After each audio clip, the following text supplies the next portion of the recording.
All right, guys, I think Serge just finished up the prep for tomorrow, Big Willow Beamer Challenge. Let's see if everything's good to go. What's up? She ready? Yeah, it's good to go. Sick. All right. We just finished getting everything tightened up.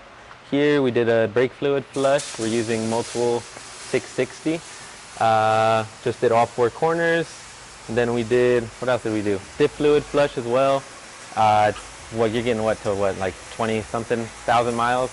Yeah, well. So the fluid that came out of there was pretty dirty. We've never done a diff fluid. Yeah, right? exactly. I just keep forgetting about it. Yeah. And then there's probably 12 track days on yeah, that diff fluid. So exactly. Don't do that. Make sure to change your diff fluid. Yeah, it was definitely nice and dark. You could definitely tell it's been heated up a good amount of times. Yeah. So just did an oil change too. Spark plugs.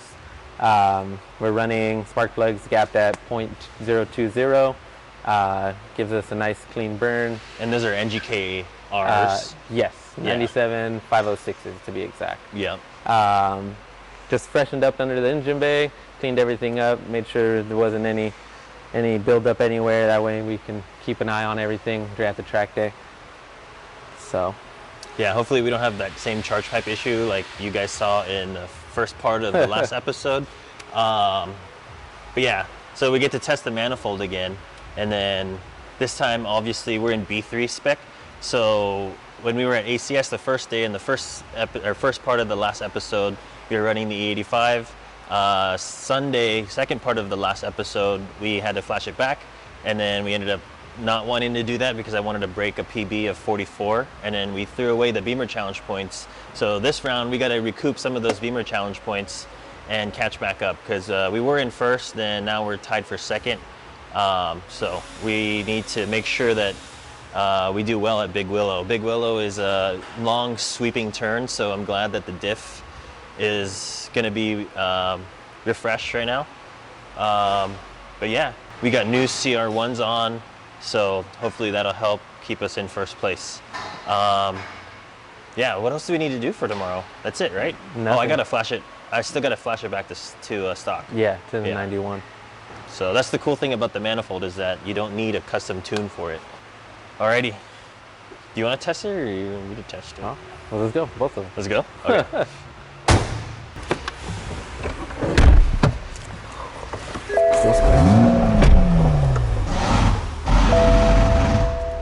That's sticky. I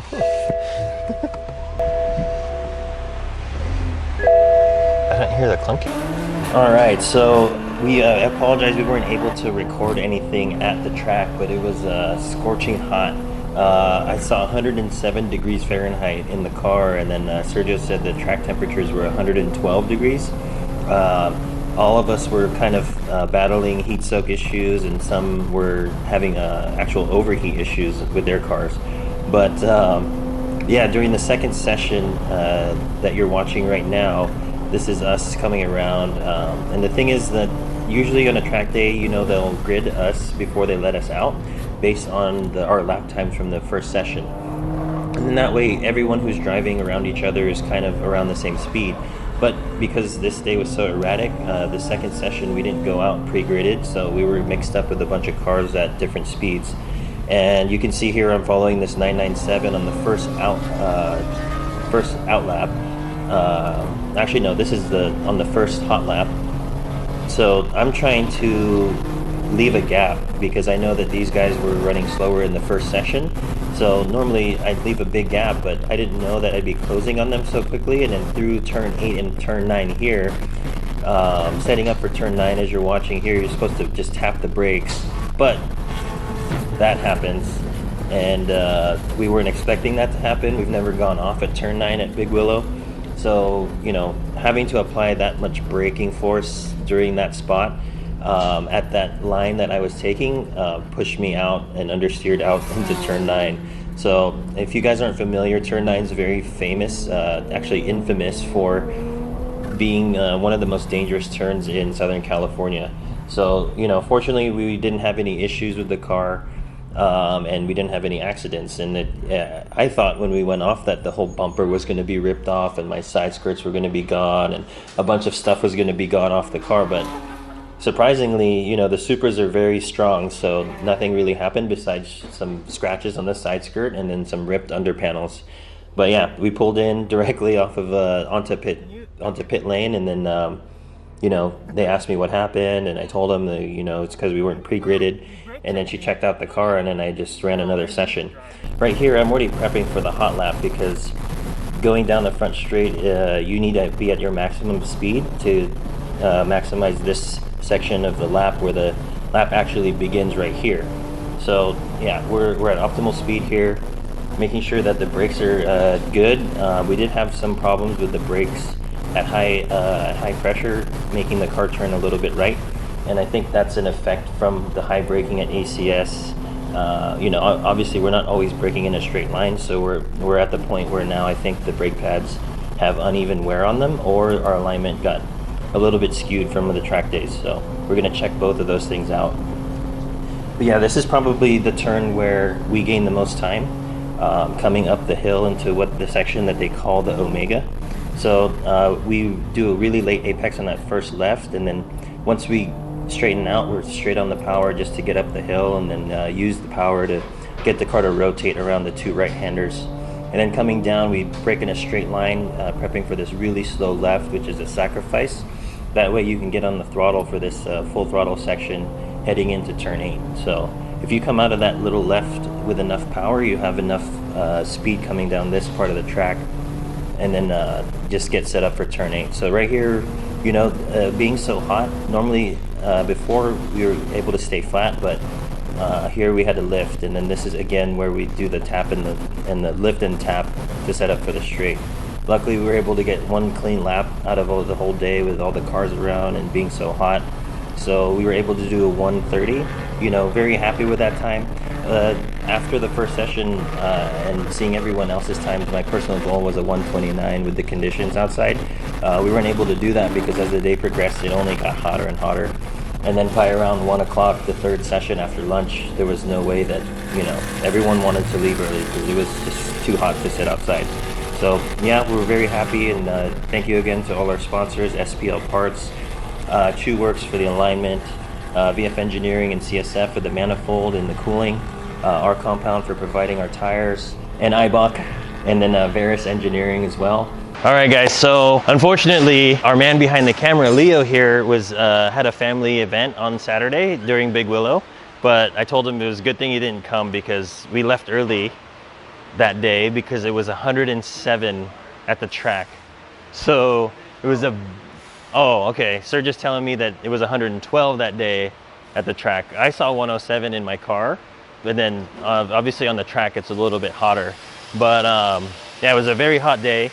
But good thing is we were able to win B3 class and get some of those points back from that we let go of at ACS. So now we're back in first. And then also too, Gabe took home second in B2, but that put him into first for the season in B2 class.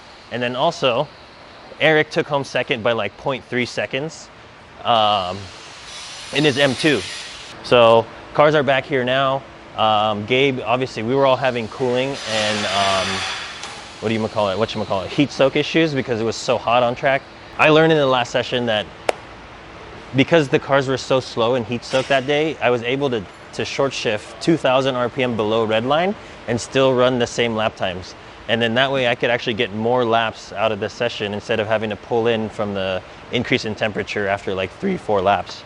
But yeah, the stuff that we did to Eric's M2, which was the heater core and AC delete, when we did the heater core and AC delete, we had to create our own lines and plugs for the cooling system.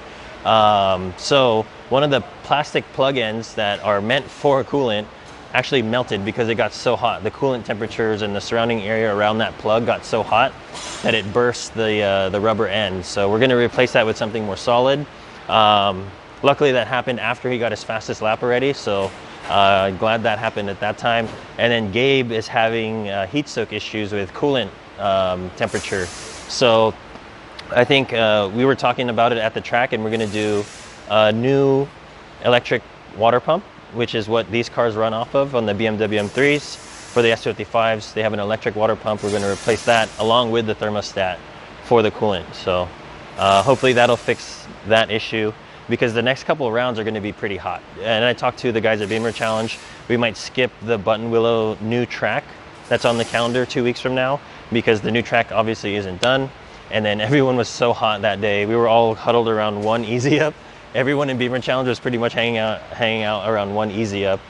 And we were talking about it. We're like, you know what, instead of replacing that day, it's so hard on the cars and it's so hard to be out at the track when it's that hot, that we'll probably just skip that round and then move that to the next round. So then the next round is going to be at Laguna Seca.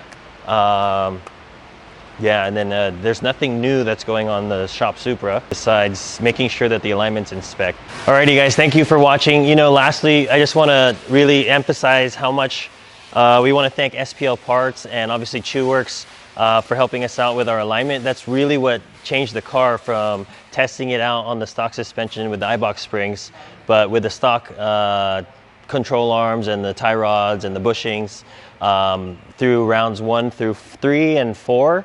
I believe ever since then, we put the SPL stuff in the car, and now it's like driving. I could drive the car with one hand around the every lap. So it really makes a huge difference, especially these caster bushings. And then if you guys want to start with, even if you're on springs only, or if you're lowering the car in any way with air, you definitely need the bump steer tie rod kit from SPL. We're doing it to this car. We're doing it the full SPL kit on A90 Tantrum's car. Follow him on Instagram as well. And then obviously too, we're doing some stuff to Ant's car here. That's also a full drag build. So if you guys want, please follow them on Instagram. So if you guys want to learn more about the SPL parts and what they do for your Supra, check out the video that we did recently that was posted online.